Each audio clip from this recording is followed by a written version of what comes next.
So hari ni punya live kita akan belajar lukis base. Banyak orang tanya nak lukis kat time frame mana, padahal sama je semua. Tu ajar Quasimodo nanti.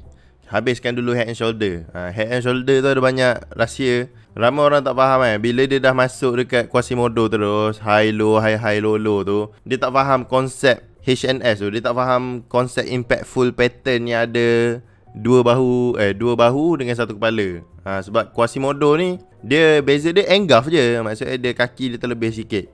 Tapi sifat sebelum tu dia kuasai tak? Sifat bahu kiri, apa perlu berlaku dekat bahu kanan, sifat kepala, kebesaran dia, ketinggian dia kan.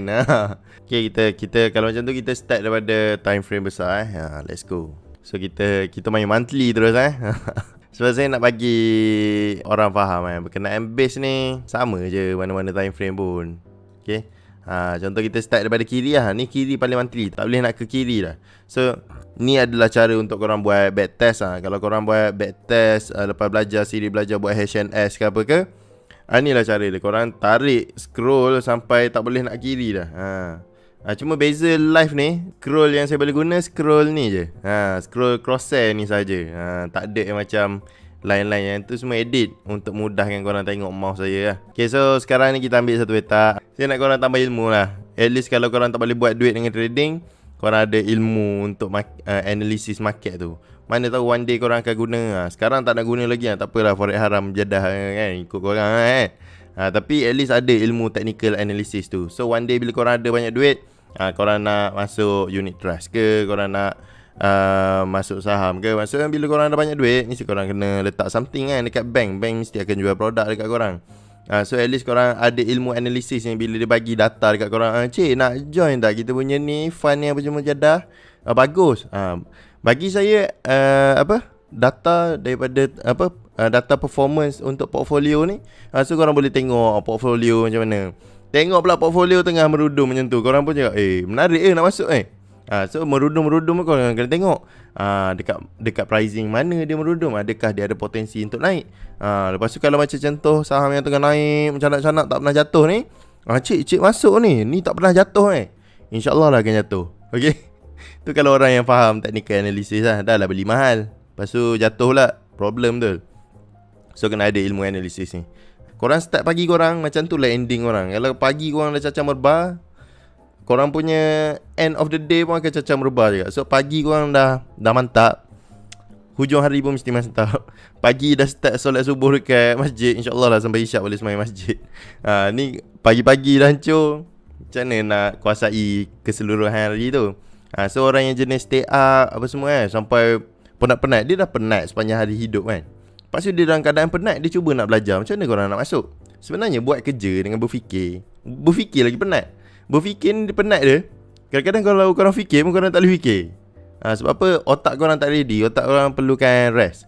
So malam tu tidur, pagi tu bangun belajar. Macam style saya masa belajar dekat U apa semua, malam tu saya tidur, pagi tu saya start daripada pukul 5, pukul 4 dah start study lah. So bila kita study pagi tu ketenangan banyak. Orang pun tengah tidur. Masa ni pula ada orang cakap orang miskin ke orang kaya ke ada 24 jam. Tapi kena tahu satu benda berkenaan masa ni. Masa ni dia bukanlah relatif.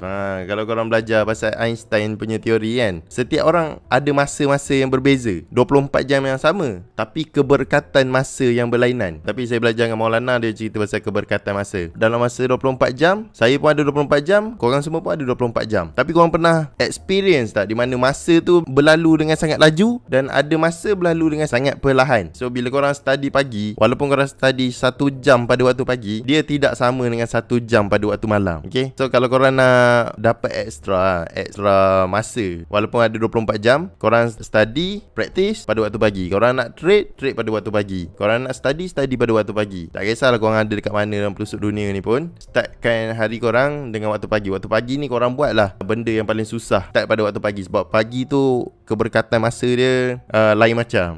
Maksudnya dia 1 jam tapi feeling dia tak sama macam 1 jam. Okay, so sekarang banyak viral pasal orang buat prop trading kan. Prop trading korang kena tahu, dia bukan free. Maksud korang kena bayar. So dia kan fee ada, korang kena bayar fee tu. So yang tu lah dia orang punya income company dia orang. kebanyakannya lah. So ada 4 jenis base. Lepas tu kita nak tanda stop loss. Ni stop loss dia kat sini.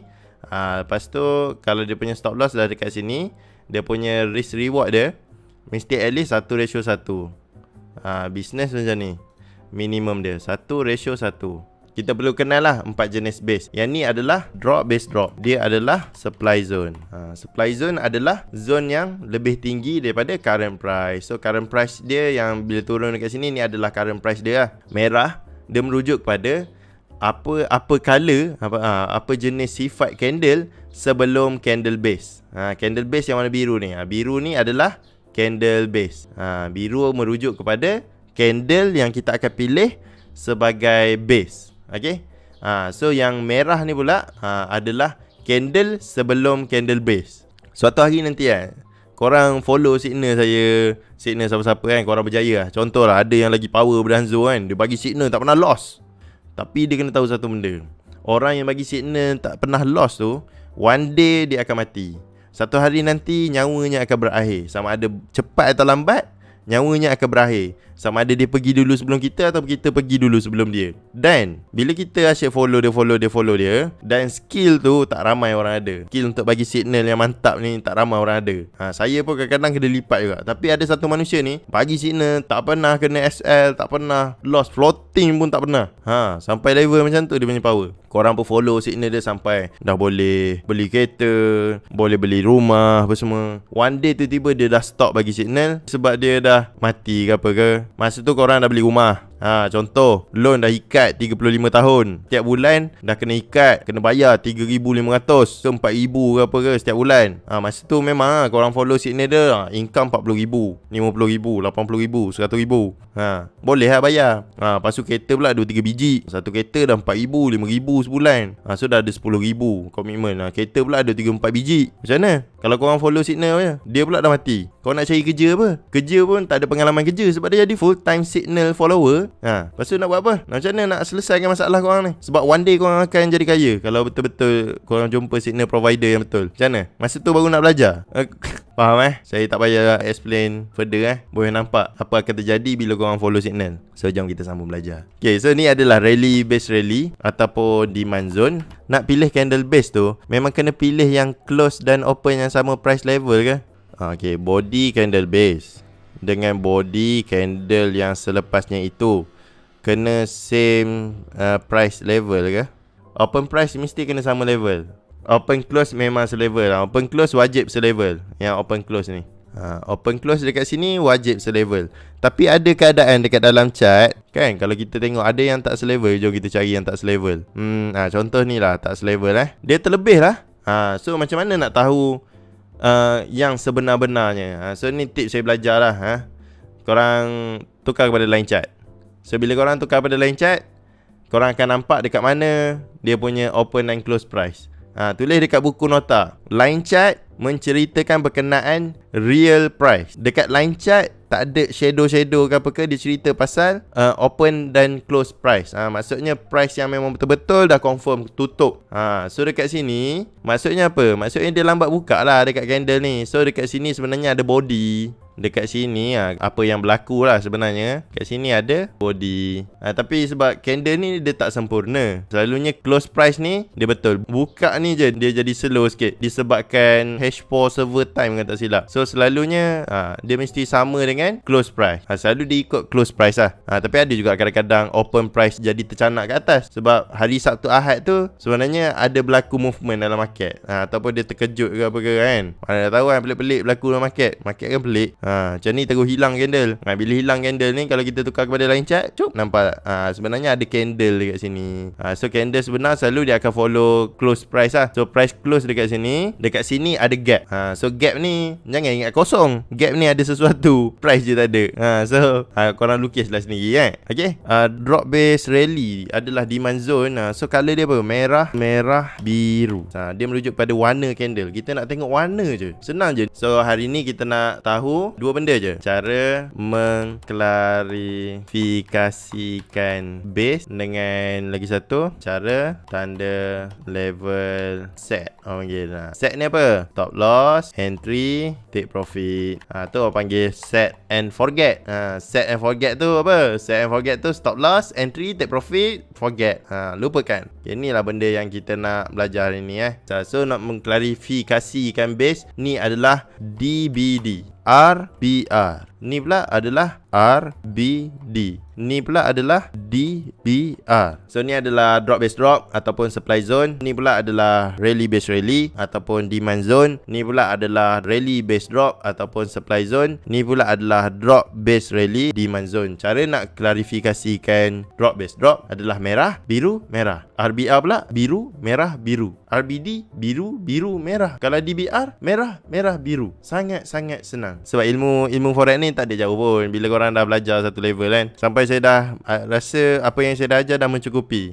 So korang nak belajar apa lagi? Nak apa lagi? So dia kena ada stop. Sebab dalam hidup ni banyak benda lagi kita nak kena belajar. Bukan nak belajar trade je. Macam saya belajar edit video, saya belajar buat bisnes, saya belajar jual barang kat Shopee. Ada banyak benda kita nak belajar. Contoh banyak macam contoh yang agama tu memang confirm kena belajar. Sebab kita tujuan kita hidup kat dunia ni bukan sebab nak buat duit, tapi nak mencari jawapan. Nak tahu kebesaran Allah. Itulah disebabkan kita diturunkan kat dunia ni. Dulu saya pernah jadi orang yang tak percaya Tuhan, tapi lepas saya jumpa, nampak kebesaran-kebesaran dia, saya jadilah orang yang beriman. Okay, ni tak nak tunggu agama. Kita kembali ke topik kita. So yang warna hijau ni, yang korang tengok warna hijau ni, ni apa? Ni kotak, bukan kotak. Ni adalah base. Base ni dia ditanda daripada hujung shadow ke hujung shadow untuk candle base ni. Candle yang di antara merah dengan merah ni, warna biru ni, kita akan tanda shadow ke shadow. Dengar daripada shadow ke shadow. Saya tahu kalau ada yang dah belajar dengan Tok Ajai, ada marking untuk interbase. Ada marking interbase, ada marking full base. Tapi dengan saya belajar untuk basic, kuasailah dulu full base. Daripada shadow ke shadow. Inilah dia penandaan untuk base. Daripada shadow ke shadow. Okay, faham tu untuk penandaan, cara penandaan base. Lagi apa lagi? Untuk tahu base tu valid ataupun tidak. Kalau candle tu jenis bullish, candle bearish yang selepas dia mesti break dia punya shadow lah. Tulis dekat buku. So kalau biru mesti di break dengan warna merah, merah mesti di break dengan warna biru. Dia tak ada konsep biru di break dengan biru, tak ada. Biru dengan biru dia just jadi rally, pergerakan rally menaik. Tapi untuk menjadi base ni adalah campuran di antara buyer ataupun bullish dan bearish. Lagi satu mesti langgar body. Maksudnya pecah ni mesti kena body. Kalau kita belajar karate kan, kita tumbuk dinding ke apa, tumbuk batu ke apa kan, kita nak pecahkan batu tu dengan bayang-bayang ataupun dengan body. Mesti dengan body. Walaupun kita tengok dekat lower time frame, shadow ni ada body, shadow tetap shadow. Faham tak? Bayang-bayang tetap bayang-bayang. Walaupun sebelum tu kita pernah pijak bayang-bayang tu dan kat situ ada marking body. Dekat lower time frame punya cerita lah. Sebab bila dekat lower time frame, base ni pun tak ada kat lower time frame, dia akan jadi base yang kecil-kecil juga. Faham Ni pun akan jadi base yang kecil-kecil. So jangan sembang shadow dekat sini adalah shadow tetap break. Jangan jangan buat ajaran sesat. So ni ingat, tulis dekat buku, shadow tidak diconsider sebagai break. Kalau kita pecahkan shadow ni dekat lower time frame jadi body, maka dekat sebelah ni pun, yang body biru ni pun tak ada body. Faham? Sebab apa? Sebab dekat biru ni pun dia akan pecah jadi lower time frame. Setiap time frame base dia dilukis dengan cara berlainan. Dekat dalam base yang besar ni, dekat lower time frame ada base-base yang lagi kecil. So base yang lagi kecil yang memecahkan sesuatu di higher time frame, itu kita namakan sebagai decision point. Dengar ni, FTR. Kadang-kadang orang ni sorry advance sikit, tapi saya kena clarify sebab nanti orang pening. FTR ni ramai orang salah faham. FTR tujuannya adalah untuk memecahkan base. Base break base. Kalau siapa yang pernah tengok video lama-lama, tengok korang tulis FTR. Hanzo ada dua jenis. Satu FTR light tunnel dengan FTR base break base. FTR yang paling basic sekali adalah FTR base break base. Macam Cikgu Mansur bagi tahu, tujuan FTR adalah untuk memecahkan base, untuk memecahkan demand, untuk memecahkan supply. So FTR ni sifat dia pada same time frame. Sebab untuk memecahkan sesuatu, kita perlu dia pecah dengan body. So bila dia pecah dengan body, barulah kita panggil sebagai dia break So pada same time frame, dia digelar sebagai FTR. Tapi kalau contoh, kalau FTR macam ni, kita ambil dua color. Kita ada satu supply kat sini, lepas tu kat sini kita ada demand. Demand yang bawah ni telah memecahkan supply kat atas ni. So dia jadilah FTR. Okay, FTR tu adalah fail to return. So dekat sini adalah adalah FTR. So FTR ni nampak tak? Dapatlah sniper entry macam tu kan. So FTR ni base yang kuat. Dia tak semestinya base tu padu ke apa. FTR tu dia tak menjamin pun korang akan dapat entry. Tapi kalau price datang dekat situ, korang boleh entry. Sebab apa? Dia adalah satu base yang kuat. So dekat sini ada supply, lepas tu kat sini ada demand. Demand ni yang memecahkan supply kat atas ni. Tapi price tak ada sampai balik pun. Tapi one day kalau price sampai balik, korang boleh entry. Kecuali saya bagi tahu, kecuali price dah membuat trend yang baru. Kalau korang tengok dekat sini, kenapa dekat Euro JPY ni bila kita buy dia terus mencanak? Sebab korang tengok low, high, high low, high high, high low, high high. Dia adalah sesuatu yang mengikut trend. Dia mengikut structure. Sebab itulah dekat sini dia masuk canak sini terus terbang dalam 1990 pip. Ni berapa bulan? 1, 2, 3, 4. Dalam masa 4 bulan kalau saya tekan lot 10 ni ada berapa? Faham tak? Sebab itulah saya tak suka yang prop trading tu. Sebab dalam sebulan kena tutup. Baru dapat 900 pip macam tu. Kadang-kadang dah sampai 500 pip dah kena tutup. Sebab apa? Nak achieve target tu. Kadang-kadang kalau terlebih banyak pula, nanti kena penalty pula. Dia ada limit juga untuk profit korang. Korang tak boleh profit lebih daripada 20% ke 25%. Kalau 50% korang profit dalam masa sebulan tu, insyaAllah lah ada penalty. Tapi tak tahu lah, setengah prop trading korang tak boleh loss banyak ni. Korang profit ada mesti dalam 5% ke 10% ke. Tapi kalau korang profit terlampau banyak pun akan kena penalty juga. Sebab dia akan ingat korang ambil risk yang terlalu banyak masuk ketika market tengah volatile ke apa ke kan. Dia tak nak terlalu banyak macam tu. Sebab dia nak jagalah risk dia apa semua. Sebab dia dah cari investor apa semua. Kalau MC problem. So bayangkan kalau saya hold position saya, sekarang dah 1600 pip. Kalau 0.01 ni dah $160. Kalau 0.10 dah $1,600. Kalau 1 dah $10,000. Kalau lot 10 apa? Dah dekat nak $160,000. Banyak kan dalam masa 4 bulan saja. So lagi seronok trade duit sendiri daripada trade duit orang. Okay? Tapi tu lah. Sebab sekarang trend dia macam tu Mungkin nanti saya boleh buat tutorial untuk orang buat prop trading apa kan. Geti je buat prop trading. Saya dulu start nak buat duit guna copy trade je. So ni adalah FTR. Okay, tulis dekat buku. Ni korang buka kat komputer ke, dekat telefon ke, korang lukis. Ni adalah FTR. Tulis biru ni yang FTR, yang warna pink ni adalah base yang di break base. Base yang di break oleh FTR. Dia dua-dua ni adalah base. Tapi bila salah satu base tu telah di break, maka base yang membreak ataupun yang memecahkan tu dipanggil sebagai FTR. Yang penting dia dalam time frame yang sama. Okay, so ni adalah FTR. Okay, faham FTR dalam single time frame. So decision point tu apa?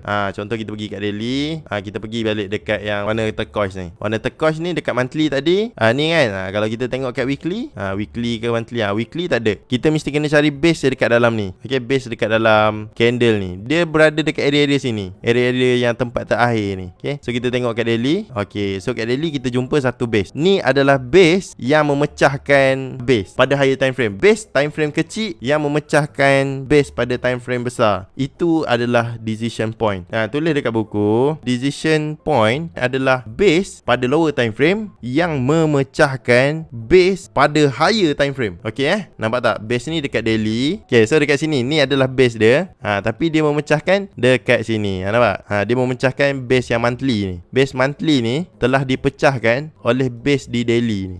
Kenapa ambil daily? Dekat weekly tak ada. Dekat weekly nampak? Dekat weekly tak ada base. Yang ada cuma shadow base. Dekat sini shadow base telah berlaku shadow base ni ilmu lain sebab shadow ke shadow ni pun boleh mewujudkan base. Sebab kita kena ingat, kita nak tanda base adalah daripada shadow ke shadow. Betul tak? So RM10 kan? RM10, tapi korang kena tahu RM10 tu setiap orang nilai dia berbeza. Bagi saya RM10 dulu boleh makan 2-3 hari je. 2-3 hari 4 hari boleh makan. Contoh nasi kosong RM1, telur RM1, RM2. Boleh makan 5 hari. RM2. Ada satu bulan tu saya makan nasi dengan kicap je. So beli kicap, beli nasi, so makan nasi dengan kicap. Kan? Tu zaman you lah, zaman universiti kan. Saya masa tu baru lepas kena scam emas. Saya tak nak bagi tahu keluarga saya. Kan cakap saya bodoh walaupun betul. So saya survive sendiri, belajar jangan mengharap pada makhluk. Susah sikit nak mengharap pada makhluk. Susah sikit, tolong papa mama tak ada duit. Papa mama saya susah. Tak ada Saya bukan manusia jenis suka meminta-minta. Kalau saya nak minta apa-apa, saya minta terus kepada Tuhan yang Maha Kaya. Mesti bagi. Sebab dia je yang mampu bagi. Manusia tak boleh bagi lah. Tak cukup kalau kita minta dengan manusia. Tapi kalau minta dengan Tuhan ni, dia tak pernah habis. Minta je. Allah lagi suka hamba-Nya meminta-minta dengan dia daripada meminta-minta dengan makhluk dia. Okay, so kita kembali semula ke kita punya decision point tadi kalau nanti mengapu. Okay, tapi kalau kita tengok dekat sini, dalam decision point, dia punya definisi apa? Base pada lower time frame yang memecahkan higher time frame. Okay, bila sesuatu decision ataupun sesuatu keputusan dibuat. Contoh korang nak buat family day. Korang akan decide kita akan pergi ke Sunway Lagoon. Bulan apa? Bulan Jun. Pada bulan Jun hari tu saya telah membuat decision untuk pergi ke Sunway Lagoon. Orang akan tanya hari apa? Hari apa kau buat decision tu? Saya telah membuat decision pada hari Ahad 19 hari bulan 6. Pukul berapa awak buat decision tu? Lepas tu kita pun buka H4. Saya tak ingat dalam pukul berapa, tapi saya rasa belah pagi. Sebab dia ingat H4 macam tu. Lepas tu orang pun cakap, saya nak tahu spesifik pukul berapa. Pukul 12 ke? Pukul 11 ke? Pukul berapa awak buat decision tu? Ni cerita pasal decision point. Point decision. Titik keputusan telah berlaku pada saat apa? So kita tengok pada H1. Okay, H1 kita tengok dekat sini mana base yang break. Kita tengok biru yang terakhir. So ni bukan base Ni bukan base. Nampak Ni bukan base jangan ambil dekat sini. Yang ni yang dia masuk semula. Kita nak tengok base yang terakhir. So dekat sini bukan base. Dekat sini. Nampak tak yang saya tanda ni? Ni dekat sini adalah base yang terakhir.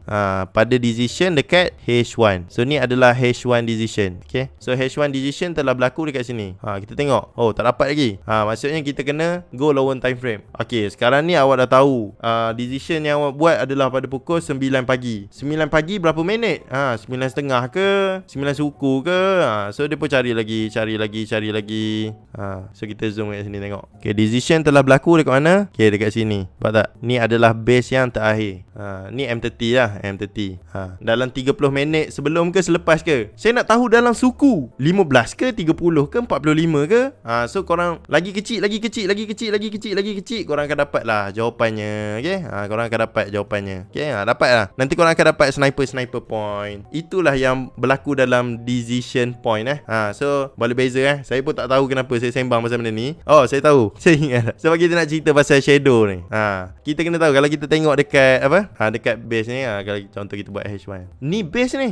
Ni base dekat monthly yang kita tanda petak ni. Tapi dekat lower time frame mana? Dia break dengan body kat sini. So jangan cakap shadow dekat higher time frame tu. Macam contoh kita tanda ni base yang ni naik kan, ni break. Tapi kalau contoh yang tak break lagi, kita tanda dekat sini. So kalau korang tengok second candle ni, dia break, bukan break dia langgar dengan shadow je. Dia langgar dengan shadow je, bukan dia langgar dengan body. Macam dua ni dia langgar dengan body. So kita tengok dekat warna kuning ni. So dekat weekly dia cerita, dia cakap okay, kan shadow tadi kan kau cakap tak break kan?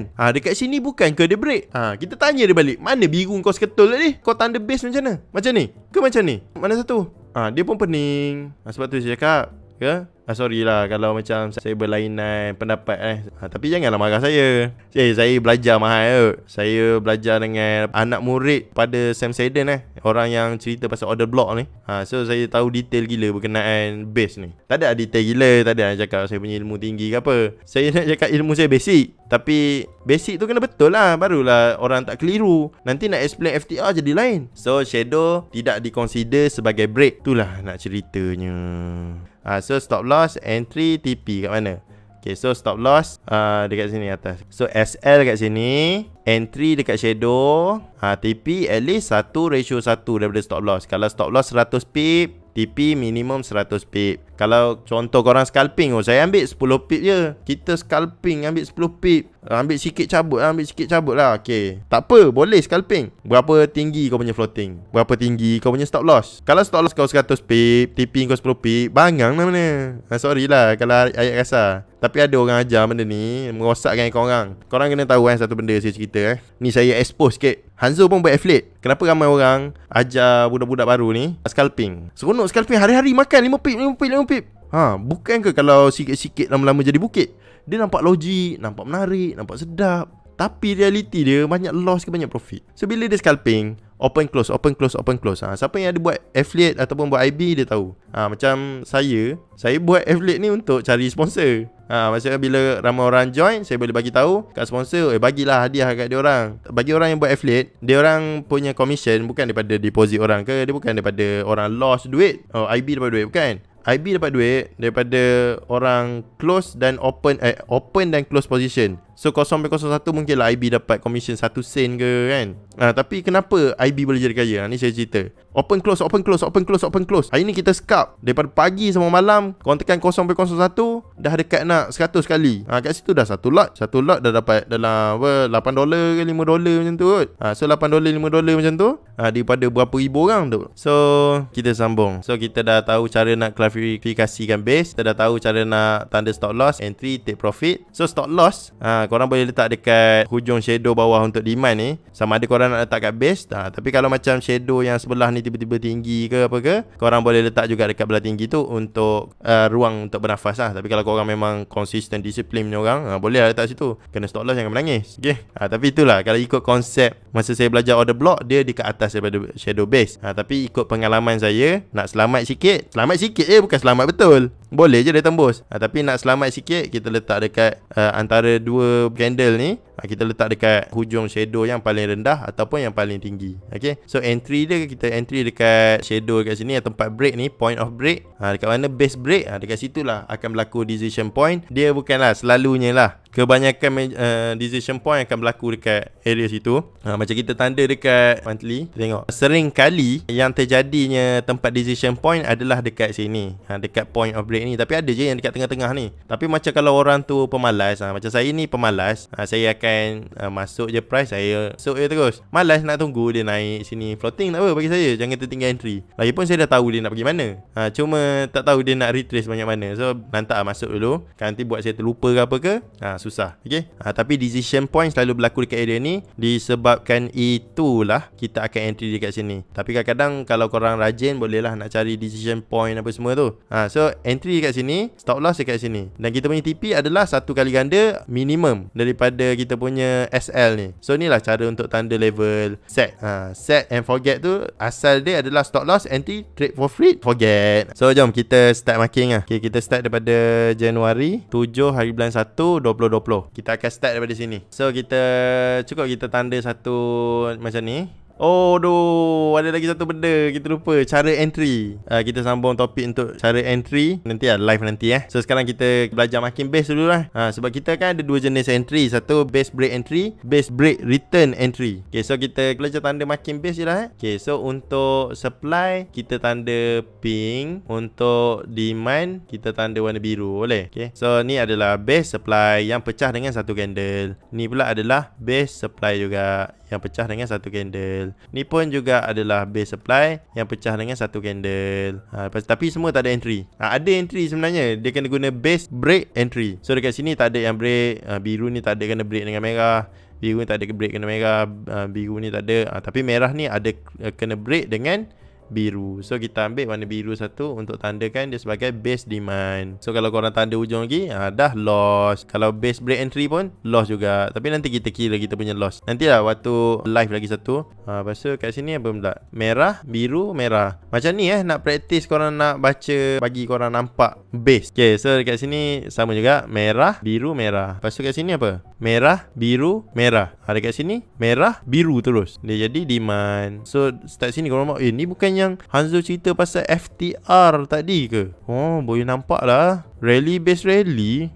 Bentuk dia tak macam rally base rally pun. Tak nampak macam RBR. RBR bukan macam gini ke? Daripada bawah naik atas, continuation. Tapi bentuk macam ni, macam reversal je, macam drop base rally je. Okay, kita kena tahu satu base pricing ni, dia menceritakan berkenaan sifat harga. Sifat harga tu sebelum tu bearish, bullish, bearish atau bullish. Bearish atau bullish. Bearish merujuk kepada sifat seller lah. Candle merah adalah candle seller, candle biru adalah candle buyer. Bearish dengan bullish. So sebelum dia drop, drop tu dia pergerakan atas ke bawah. Tapi pergerakan bawah ke atas adalah open, close. Tengok tadi mana kita lukis dekat ni. So open, close. Nampak? Open, close. Pergerakannya daripada atas ke bawah. So ni adalah drop. Tapi kalau macam biru ni pula, dia open, close. Open, close. Nampak? Pergerakan dia menaik. Rally. Rally ni menceritakan perbuatan dia. Tapi kalau cerita macam ni, macam ni, gini. Ni trend. Ni trend. Tahu tak? Ni menaik. Ada yang orang ajar supply demand, dia bagi tahu ni rally. Bukan ni adalah uptrend. Rally drop adalah sifat perbuatan dia. Rally drop, rally drop, rally drop. So bila kita nak cerita berkenaan base, kita nak tengok trend dia datang daripada mana ke, ataupun kita nak tahu sifat dia. Sekejap saya buat warna biru merah. Ni saya tandakan base tadi Jom kita screenshot yang tadi. Okay, ni lah rupa dia lepas kita dah repair. Ni yang sepatutnya dilihat, tapi sebab data hilang so dia macam ni lah. Okay, so faham Ni drop, rally, base, uptrend, downtrend. Okay, sekarang ni kita tak nak tengok trend, kita nak tengok base. Kita nak tahu base. Okay, jangan gabungkan trend dengan base. Maksudnya kelirukan diri korang dengan dua benda yang berbeza. Memanglah bentuk dia, memanglah dia datang berdatas, tapi atas tu merujuk kepada downtrend. Atas ke bawah yang banyak-banyak ni merujuk kepada downtrend. Tapi bila kita nak cerita berkenaan base, kita buat apa je? Okay, kita tengok merah, biru, merah. Drop, base, rally. Drop, rally. Drop, rally. Okay, saya harap korang dapat brief idea sikit. Tapi tak apa, nanti ni kita explain lebih detail. Okay, alright. Jadi itu saja. Assalamualaikum. Bye.